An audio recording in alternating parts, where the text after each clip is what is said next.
大家好，今次去九龍灣去一間茶樓飲下午茶，喺 B 出口出去，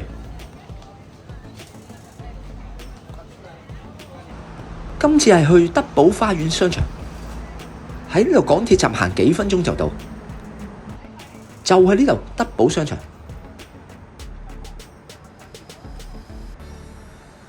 上去一樓就揾到呢間新開冇幾耐嘅茶樓。佢哋嘅下午茶由下晝2點至到4點。茶樓嘅位置比較細，座位唔多。睇睇佢哋嘅點心紙，呢張係正價。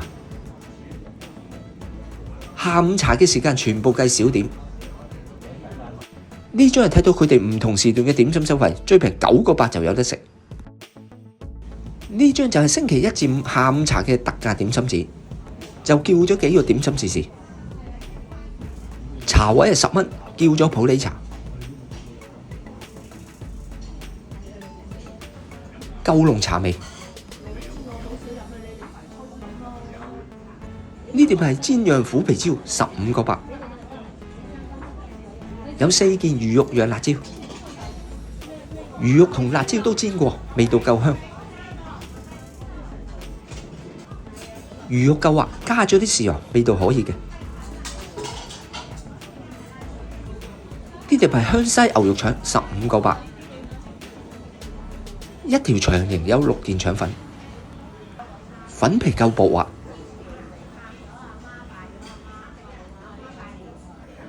裏面嘅牛肉餡算多，肉質夠滑，加咗啲甜豉油一齊食，好味。呢籠係潮州蒸粉果，13個8，一籠有3隻。外皮軟滑，夠透明，睇到裏面嘅餡料。裏面嘅餡料有沙葛、花生、肉碎、蝦米，調味都夠香。呢碟係客家釀豆腐，9個8。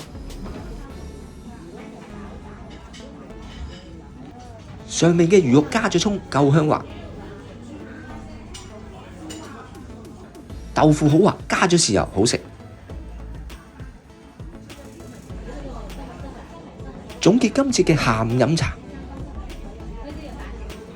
點心嘅質素同埋味道係合格嘅，點心嘅價錢夠平，9個8就有得食，真係好抵食。今餐埋單72蚊。鍾意呢個頻道影片就請按訂閱同撳埋個鐘仔，下次有新片推出就即刻收到通知。多謝大家支持收睇，拜拜。